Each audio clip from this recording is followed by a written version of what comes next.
everyone, this is a doctor, and with me is Typical Manga Fan. In this video we're going to be expanding our typical manga review repertoire a bit.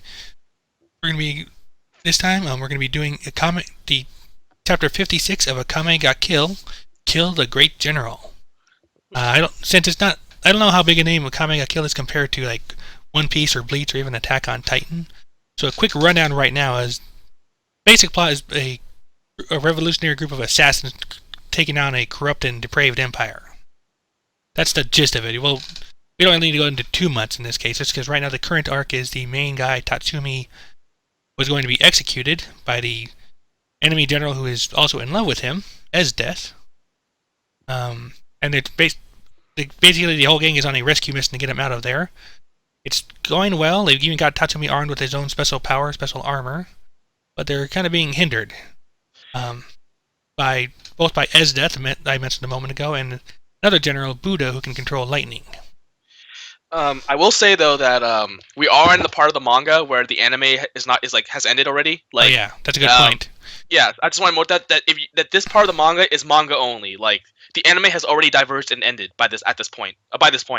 Also, another thing I'd like to note is that for me, I basically fast tracked through the manga. I didn't read every page or every chapter. I kind of just read some of them and then read the wiki. And I'm a very good wiki reader, so I still understand a lot and almost as much as pretty much a guy who would have read it. Yeah. I've done this with Game of Thrones or A Song of Ice and Fire or something like that. I've done this with many books and shows, so I'm very good at doing this. So, but Z Doctor here, he has basically read every chapter, right? Yeah, it's been a little while, so I probably won't remember like details too specifically, but yeah, I've read them all, so I at least will know what's what. Yeah, so we still have him on board, so everything should be fine.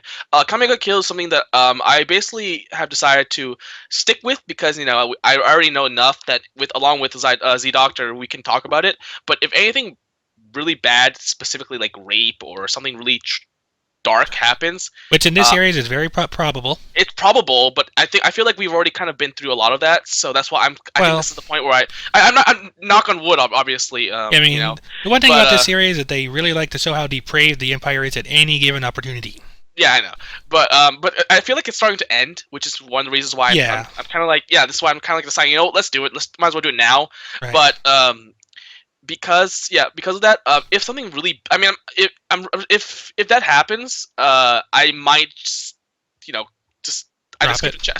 drop it or skip the chapter and then maybe just review it quickly in the next chapter, because I don't want to talk about chapters with rape in it. It's just my moral type of thing. I don't like it. Okay. So. Worst comes to worst, I can solo an episode or two. Yeah. Anyway, like I said, we open up right now. We have two main fighters of the group showing up of the Night Raid appearing right now. Leon, who can transform into kind of like a beast woman, and Tatsumi, who can don powerful armor. Yeah, it's called Incursio, or is it called again? Incursio. Incursio, there you go. Yeah, and they're fighting off against Buddha, who, ironically enough, despite our mentioning the depraved and corrupt empire, is actually one of the more honest guys in the group. Or at least, but at the same time, though, he's still defending the empire because it's his job. It's a duty thing, basically. Right, like my country, right or wrong. He plans to set it right after everything is stabilized. So he is against us at this time. We also have Esdeath, who's both in love with and fighting Tatsumi. And when it comes to Esdeath, those two pretty much are one and the same. He's a little nuts.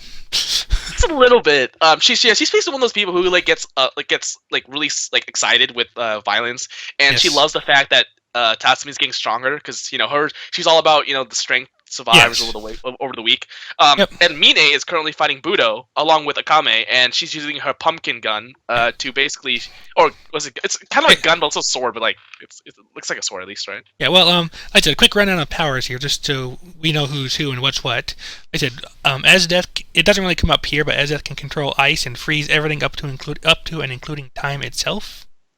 Akame, another character in the scene right now, has a sword that will kill anyone instantly after one slash, like one minor cut at all, and you're dead.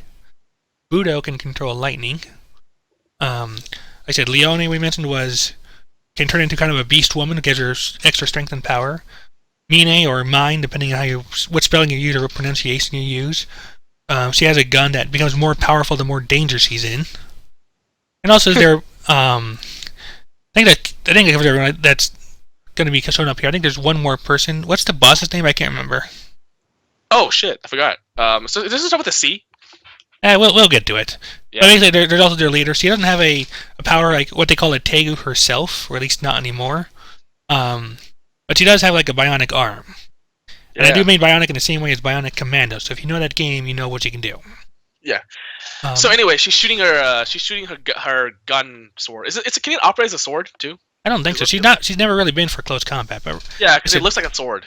Yeah, like right now we got Esdeath attacking Tatsumi, Akame attacking Budo, but he's able to block the attack because he's armored, which is kind of a weak point of this weapon.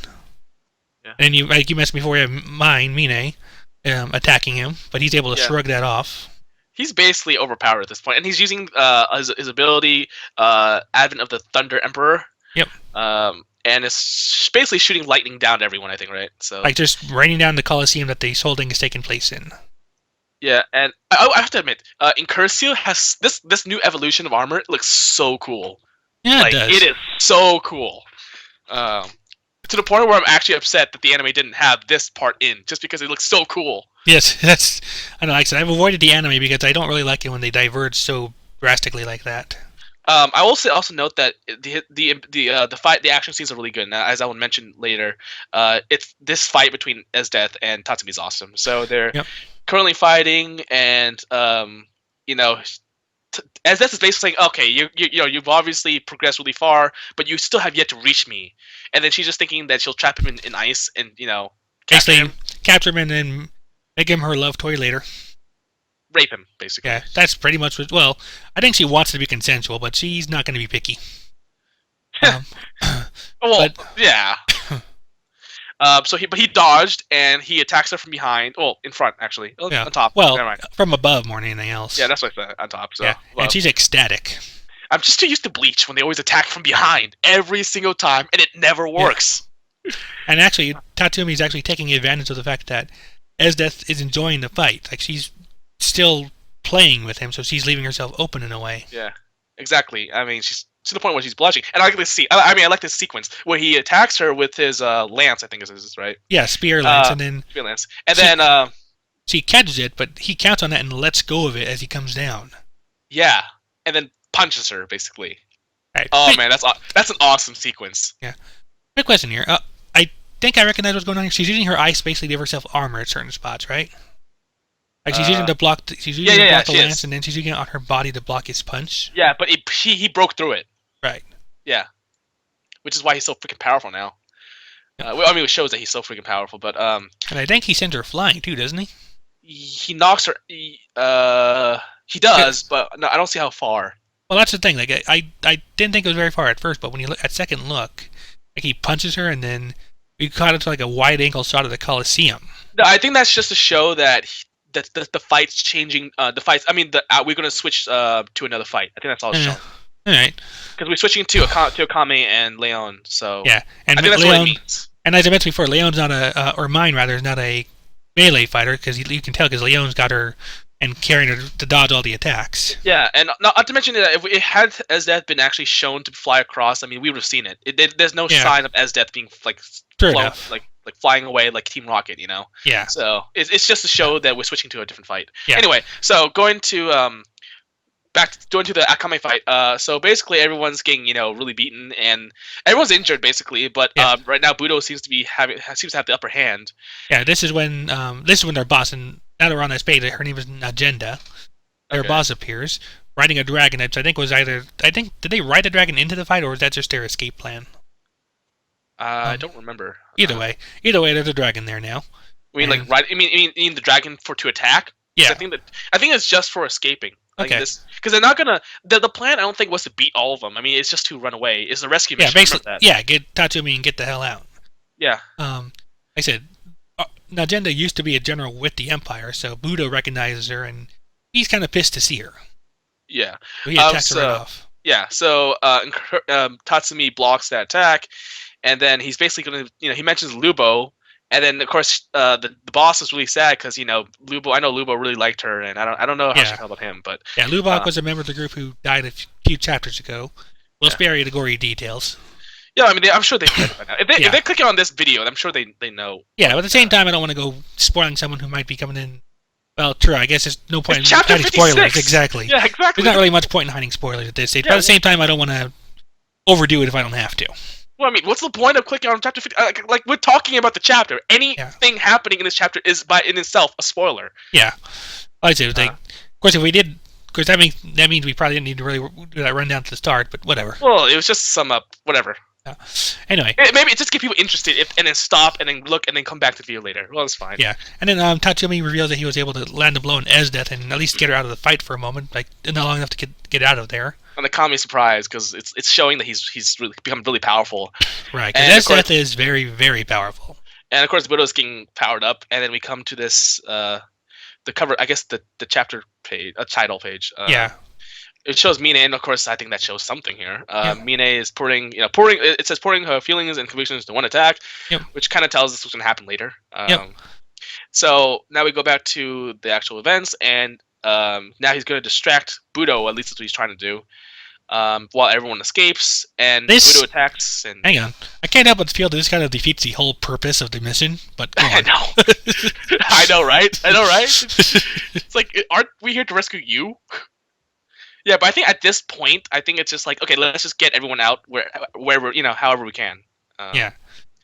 I know, but now that you point that out, it is kind of funny. Udo thinks that they aren't taking him too seriously because, and he's thinking to himself that his lack of recent experience in combat, like he hasn't fought for a while, is kind of working against him here. But he's pretty confident in himself at this point. And so at this point, he punches Tatsumi, and Mine is trying to take her. He's like, okay, well then we'll take it down with numbers. And unfortunately, Pumpkin is breaking apart because it's pushed to its limit. Yeah. And Akame is attacking him, and everyone's just attacking him. So I guess the whole "I'm going to distract him" isn't really working out. But okay. Yeah. He punches Leon in the stomach, which pretty much knocks her out. Yeah. So he's powerful, and he's overpowered. As everyone, as is Esdeath. So these two together is just overpowered to insanity. This time we call Alucard. Yeah. And then this is when we need a fuck mothering vampire. Yeah. Which makes me wonder, do you think which duo is better? This duo or Alucard and Walter duo? I don't know. I mean, that one it's hard to say. I kind of like this one because there's more power kind of being thrown around, but Alucard and Walter did have kind of more history to it. Yeah, and then Alucard has basically infinite regeneration. Yeah. You had to kill him like 3 million times, so... Yeah. Or make him kill himself 3 million times. But well, I don't want to spoil too much, but that also didn't work out too well. Yeah. Anyway, so he basically does something to the escape route. I think he I think either because he's attacking them or blocking something off. I'm not quite sure what that meant either. But anyway, because the dragon didn't die or fall down. So he's basically like, I'm gonna, no matter. He's obviously taking a lot of hits. So which kind of shows you like he's really like trying his hardest to prevent them from escaping. Right. He also mentions Lubo right at this point. Lubox points out to Tatsumi that brat and you have some great determination in the face of adversity, and Tatsumi realizes he means Lubo. But at this point, they basically clash again. And this time, what happens next is amazing because it's a great tactic. So they attack each other, right? And then he's like, "Yeah, Lubo is defended. Stood up, basically held his own and showed determination to his last breath." And they're about to attack, and then Mine yells out, "I'm using my trump card," which distracts Budo. Yeah, distracts Budo, and then that allows Tatsumi to basically punch him really, really hard. So that's great. That's great because it actually makes him distract. Like I've never actually. It's very rare for someone to actually yell out an attack and actually just be a ploy to distract. Outside of Usopp, anyway. Yeah. And so it was a good bluff, and she's like, I took advantage of his wariness of Pumpkin. Because he's been blasted by it before, so he knows to be careful of it. Yeah, it's just awesome because it's tactical. Yeah, because this whole thing started. The whole opening move of this fight was Mine basically just attacking Esdeath and Budo single-handedly, and like I said, her gun becomes more powerful the more dangerous he's in. So she's fighting this overpowered combo solo. So she got a hell of a blast out of that. Yeah. So it's just awesome because it's actually someone thinking with their head. It's just I'm shocked that someone actually does that in a manga. Yep. That's how bad. This is this is what Bleach and Naruto have done to me. They've numbed me to this type of. I mean, Yep. to And then, stupidity. meanwhile, everyone's getting on the dragon, getting out of there, and Akame gives him some praise for actually being able to land attacks on both Death and Budo. And then suddenly something happens. He stops and is dead in his tracks, and it turns out that the Prime Minister poisoned the sword. As you can, if you guys remember, last few chapters ago, he grabbed something with a lot of barbs around the sword, and I was wondering, like, okay, what was the point of that if you can just grab it anyway, right? Yeah. And it turns out because it was poison. So Right. that explains everything. Yeah. Also, just a minor detail. I'm sure you noticed already, but have you noticed that the Prime Minister is eating every single time we see him almost? Well, yeah, but so was the Yeah. Major in Helsing. Oh, well, I didn't. Okay, I didn't notice it. I didn't notice it in Helsing, but here because he's like so obviously evil and gluttonous, it just stands out more. Yeah. Also, he. Well, you actually made the comparison. I remember you talked when I first told you about the Major. You're like, oh, so is he like the Prime Minister? Oh, okay. I forgot you about made that. comparison. Yeah, you made that comparison. Although they're a little different. I like the Major because he's more intelligent and more charismatic. But Yeah. I mean, also, with the Prime Minister in the scene is Alice, who is like the poisoning group for the group that was led by his son, like before. yeah. And so I mean, obviously there's a reason why he's shown eating everything is to make him look disgusting and gluttonous, Yes. which just serves to show you, to basically enhance whatever negative feelings you have towards him in the first place. You know, this guy reminded me like of a minor character in another anime, the irresponsible Captain Tyler, like a general that we encountered in a couple episodes. He's always eating and picking out on something. He's not really evil, but he's still an enemy. And like this guy reminds me of him all the time. I'll see if I can show that to you later or something. Okay. But So anyway, because he died in Curcio, it basically he was able to slow it down, but now he's reached his limit. So yeah, because he donned Curcio immediately after he grabbed the sword. Now, obviously, this is not permanent; it's temporary. It's just down for right now, basically. Yeah, down for the count. Because if he'd actually killed that Tommy Ezeth would have been pissed. Oh yeah, that. So yeah, so he's just down just for this fight. So that basically leaves them defenseless against Pudo because only Mine is basically Mine and the boss. I forgot her name. Ned something. Najenda. Yeah, they're the only ones basically like active. Because Akame and Leon are out. Yeah, they're the only ones in fighting shape now. Like they're Sniper and the normal one of the group. Yeah. And of course Budo's attacking again. I mean, this guy's relentless here. Yeah, like I said, give him credit for that, definitely. See here. Yeah, so while Akame and Leono are still conscious, they're just not up to the fight. So which shows you how powerful these guys are. Yeah. And okay, so page 36 of this manga of this chapter. 36? I think we all know what's happening. Page 36. Okay, I'm on 35. Okay. Yeah, mine's looking at Katsumi, who, by the way, if you weren't already aware, they are a couple. Yeah, but we all know what's going to happen just from this panel alone. Let's put it this way: there was a prophecy that said something like they wouldn't. That's right. Their relationship won't end well. The religious leader, I remember that. Yeah. Yeah. Well, I kind of wish he didn't make that prediction. Because it destroys any shock value whatsoever. Well, not necessarily. They could lead you up for one and hit you at the other. Because how? Think about it. In any interpretation of her being a lot other than like how would it end? You know what I'm saying? Like what kind of ending would make him say that, but at the same time not actually be that bad? Well, I'm not saying that wouldn't be that bad, but anyway, well, I'll go into more detail now when we get to the end of the chapter because I want to spoil what happens later. Okay, anyway. So basically now she's gonna be the last. She's gonna basically be the last thing defending against Budo. Yep, she launched her Kamehameha against Budo's Gothic gun. Yeah. Except this one basically basically breaks the gun because it's her last attack. She's pouring everything she has into it, specifically her spirit and energy, which may come into factor later. And then she basically so he basically finds that Budo used up too much of his charge against everyone else. So he can't hold back her gun anymore, and it causes basically a huge blast into the sky that I guess incinerates him. Yep. And then of course the gun breaks, and then she's like, "I did it, Tatsumi," and she falls, and then she collapses, and then we see her. We see them find her, but something's wrong with her, and Yeah. we don't find out what. And like the first panel, the next page is all black, which kind of gives you a suggestion. Yeah. I actually originally thought. Well, I'll tell you later. But I was so basically. It turns out that Ezeth realized that she got too emotional with her fights, and then she insulted Tatsumi as a warrior.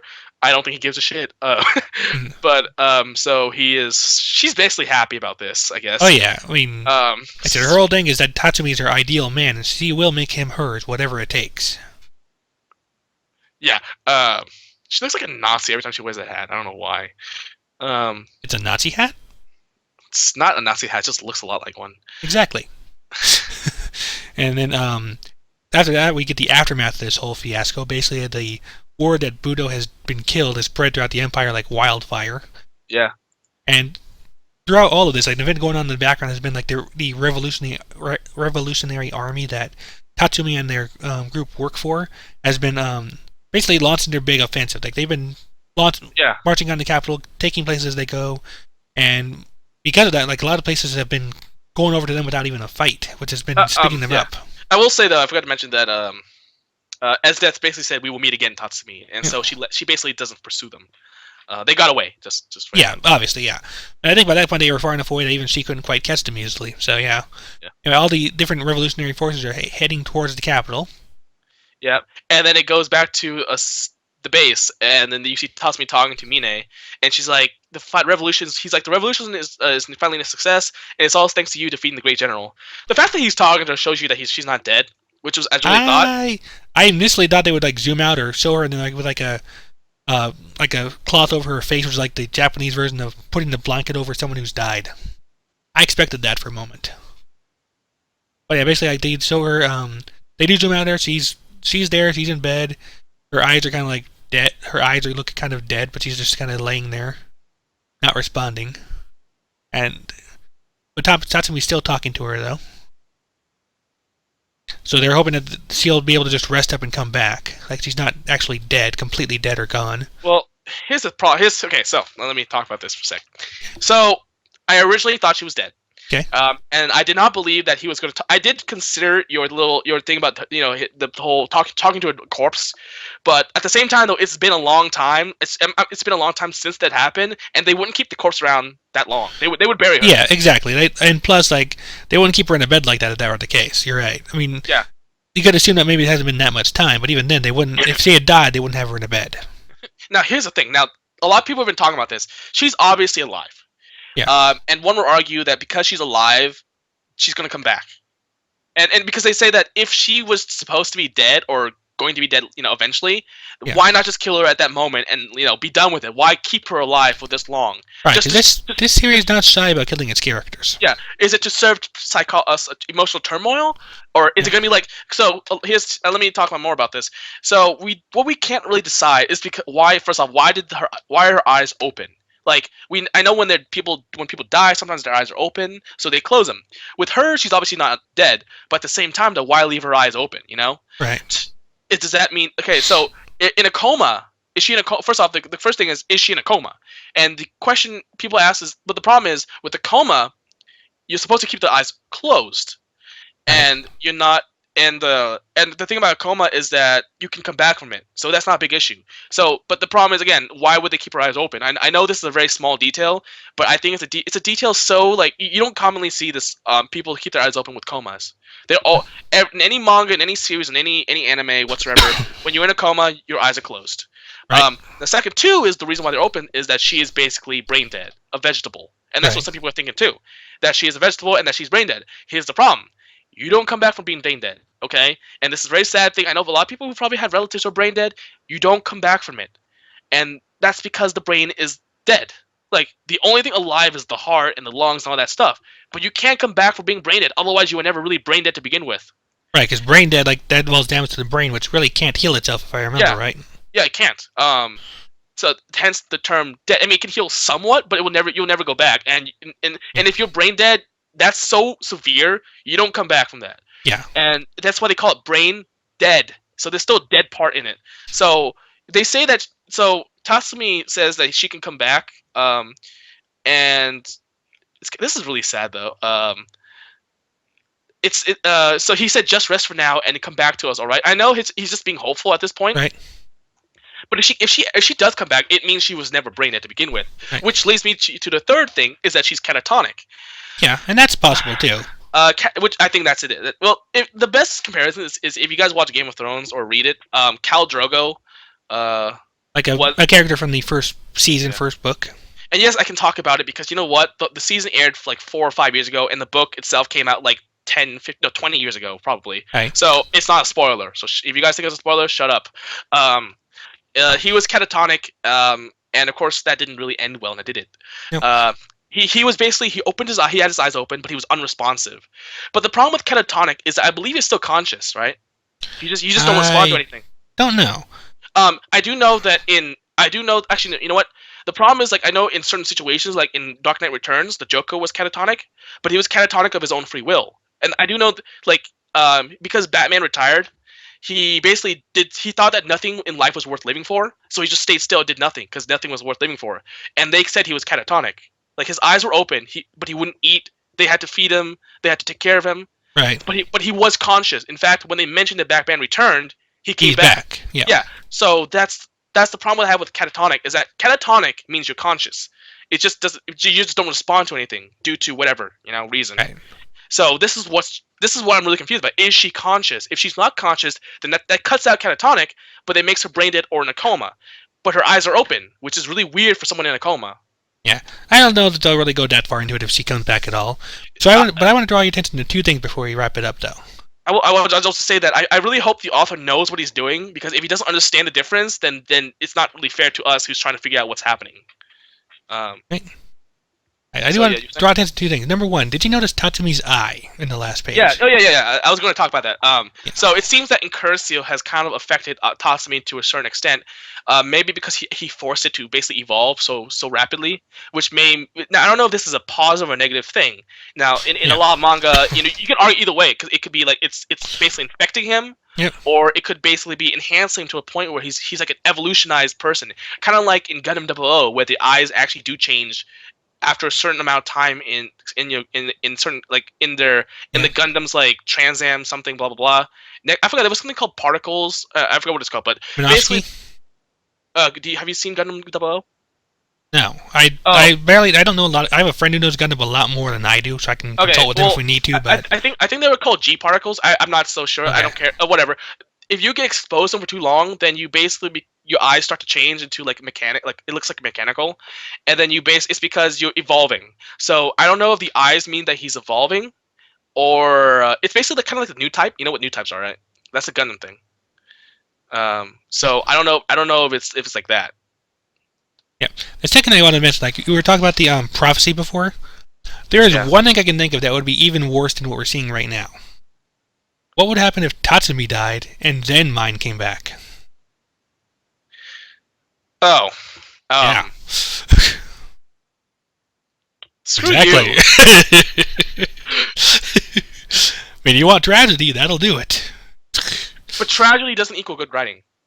No. You have to understand that. It does. I never said it would. I just said it would be tragic. Yeah, but that'd be stupid. Like, that would... you might as well just kill her off. Honestly, like...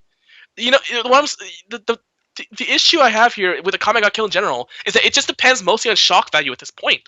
Like, you can't... I know the anime specifically, because that's what it did. You cannot... Yeah, the anime killed everyone from what I read. Yeah, you cannot kill everyone and just do it for shock value. That's not good writing. You can't just... Like, it's doing this thing with the 4... Because there's only 4 members remaining, okay? Right. And that's how you can kind of tell when someone is dead, or in this case, down for the count. Yeah, but she was down anyway, because her weapon got destroyed. She wouldn't be much good in combat in this case. I don't want it to be, in the end, be like, oh, everyone dies, okay? That doesn't make anything, because you lose emotion. You have to connect emotion with these characters. If you lose connections that quickly, and that, like, if it's so inevitable, then you just kind of look at the manga and be like, okay, all my emotional investments are gone. Yeah. Why do I care about this manga anymore?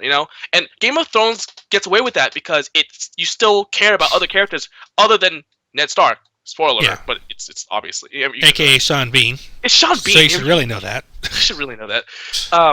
Like, the thing about that is, yeah, it was shocking, but you still say, okay, well, there's Rob, there's Jon Snow, there's all these other people, Arya. Jamie, Brienne. Who cares about Jamie? Well, But obviously not you. yeah.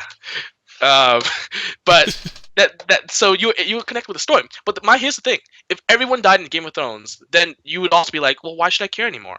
It's the same thing here. It's the fact it's like counting down. So I'm afraid that when it gets down to 0 or 1, it's just like, Yeah. okay, well, that was a big F you to my face. And this kind of goes back to, I think, what I talked about with Attack on Titan too, like last chapter or chapter before, where you can't recklessly kill your characters after a certain point. You can do it easily in the beginning, like we got with Shield here. Yeah. And maybe towards the end, like the animated where he kills everybody. But in between, you have to, like, the plot will start to demand you spare or save or kill only certain characters. Yeah, well, yeah, because if you kill characters, and you're just kind of like, well, that's how it's like, it feels anticlimactic. It feels like your investment wasn't paid off. And people say, oh, it's realistic. No one in real life, death is random, but not inevitable, in the sense that everyone dying, it also feels, you know what I'm saying? Like, yes, having everyone survive does destroy suspension of disbelief, but having everyone die does the same exact thing too. Because then you just you're like everyone dies? That's ridiculous. Like, at least have somebody, like, so if you have like a random amount dying, then you kind of like, you feel the realism, because in real life you cannot actually predict that everyone dies, right? You can't predict that. So if at this point, if you think that everyone's gonna die and have that prediction come true, then in that sense you also have you basically, your suspension of disbelief has been destroyed as well. I mean, there's no reason to follow a series if everyone's going to be dead at the end anyway. Yeah. So that's why I was actually worrying about Game of Thrones. Like, you can't just kill people for the sake of killing people, because then it seems unrealistic in that sense too, right? Yep. It's got to be, the death has to be timed perfectly. You can't just kill people for the sake of killing people. It just, tragedy does not equal good writing, because it's cheating basically. Like, it's just basically trying to pull out your emotions rather than pull at the mind, which is what good writing does. Well, mind and emotions, but a lot of it with not just emotions. Like, good writing does that. So right now in this chapter, I love the action, but right now it seems like it's ending. And it seems like Tatsumi is either evolving or being poisoned. I don't know. No one knows. Yeah. And that, but yeah, do you know about the new types though in Gundam? Because I know you. I know. Like I said, I don't watch, but I know at least a little bit about that. I know the new types are like the main characters are like who gained some psychic abilities that enabled them to be more adept pilots, among other things. Basically, evolve as human beings, and that's what that might be what Tatsumi's going through. And so, in all sense, he could be. This is actually a good thing, but again, we don't know. It's just too much knowledge that we don't know. And so the next chapter is. Okay, so next chapter is going to reveal what that means. What the eye, you mean? Yeah, it says it on the little bottom. Do you want to know? You want to know what it means? Find out next chapter. Yep. So, I would like to note that a lot of people seem to be. There's a lot of hatred for Mine in the comment section. Really? Yeah, it's because they don't like the fact that she's a tsundere and that she's a loli type of, like, she's she's called the sun lolis, where they, kind of like Hayate no Gotoku, or okay, like how tsunderes have a habit of being small. Like anyone voiced by Rie? What was? Yeah, pretty much. Yeah, they all like that's, people are a little tired of that, and they're like they kind of feel like Mine's like that, and they say, oh, come, we're all tired of her, and the fact that she they're trying to keep her alive is kind of annoying me, and blah blah blah blah. And here's what I say: she is a love interest in this case. Yeah, but here's what I say. I understand that there's a lot of Sun lolis around, okay? I know people are tired of it. But at the same time, though, just because a character is one of them doesn't mean that that you should let that influence your perception of her personality. If she's still good as her own character, it doesn't matter whether how much of whether you've seen Sun lolis and everywhere else. You know what I'm saying? Like, just because there's so much of this one thing shouldn't inhibit you from realizing it when it's done correctly, when the best of it's actually being done. I don't know how to say this. When it's done right and done at its best, you shouldn't be inhibited in your impression of it because someone else did it poorly. Yeah, that's like, basically, just the fact that she's like a cliche or a category doesn't mean she's a bad character. Yeah, it's just like, especially because he can't control what everyone else does. It's not his fault that everyone's banking on the Sun Loli type of thing. But what if he does it the best? He should be rewarded for doing something. In fact, he should be even more rewarded because, he's doing something that he's able to set. He give a memorable character and set his footprint on something that everyone else has done, and that's even harder to do than when no one else has done it. Sorry, stifling quick yawn right there. But yeah, you're right about that. I mean, like I said, whether it's a new type of character or something that's been done to death, I mean, that's always been my feeling about this when it comes to stuff like this. Like, it's less important to be original and more important to be unique, because that means at least you're trying to stand out, whether for better or worse. At least you're doing something different. I think the way I would phrase it is, it's less important about being original. It's more important about how well you do it. Also true. Yeah, because basically, even if it's done 10 like a million times, if you do it the best of it, then it shouldn't matter.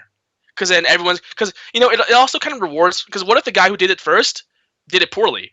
Right. You know, then yeah, sure, maybe everyone else has done it a million times. But what if you during all those million times, it's been done poorly each time? Then you're just thinking to yourself, well, what if I did it? And if I do it right, then why should I get punished because they did it? They failed a million times and I succeeded once. It's kind of like basically it's Miyazaki. Like, ever seen the movie from Up on Poppy Hill? I don't think I saw that one. Well, it's basically a Miyazaki movie that, in terms of plot and character, it's been done a million times, but he does it so well that you just kind of like, well, I can't take away from the fact that it's been done a million times because he does it perfectly, essentially. Yeah, I mean, cliche does not mean bad. Yes, cliche does not mean bad as long as cliche is done right. Yeah. So I think that's what I'm trying to say. I feel like I could say it better, but I can't come up with the words at this time. Like I said, it's either whether you're being unique or not, and it's still important to do the job well, like do cliche well. You can do it right, and it won't matter if it's like something that everyone's seen 100 times before. Yeah. Okay. Wow. Some people are like, wow, she's actually avoided the death flag. That's amazing in the Akame got kill. Oh wow, that's so mean. Where are you seeing the comment section? Some guy guy said she inherited the. It's on Batoto. Okay, well, I'm on there right now, but I'm not seeing comments. I'm looking down, and one guy said this: she inherited the vegetable title of pumpkin from her deceased weapon. Oh, that's so mean. That's so mean. Oh, that's so mean. That is. There's a page on TV tropes. It's called crossing the line twice, and this is kind of an example of it right here. Basically, when you're thinking that is so wrong, while trying not to laugh. I know, but it's like, wow. The fact that her weapon was called pumpkin. Now the fact that she's essentially a vegetable. Wow. I can't believe someone actually made that connection. Yeah. It almost turns the title and the name of the weapon into a whole big batch of foreshadow right there, doesn't it? But yeah, and I think one guy said, I think the author originally planned to kill Mine, but then realized she was too loved, so then he decided to change it. But yeah, no one. So basically, everyone's. I say 80% of everyone hates Mine, and well, in the U.S. maybe, I don't know. Maybe it's more popular in Japan than the U.S. That does happen. Well, they like Sakura, so who gives a shit? Well, they are the home nation. That's the one thing they're gonna be paying the most attention to. Still, they like Sakura, so who gives a shit? Another example I can think of is in JoJo's Bizarre Adventure. Like the third character, Jotaro, is more popular in Japan. But here in the U.S., like the second one, Joseph, is usually, I think, the most popular.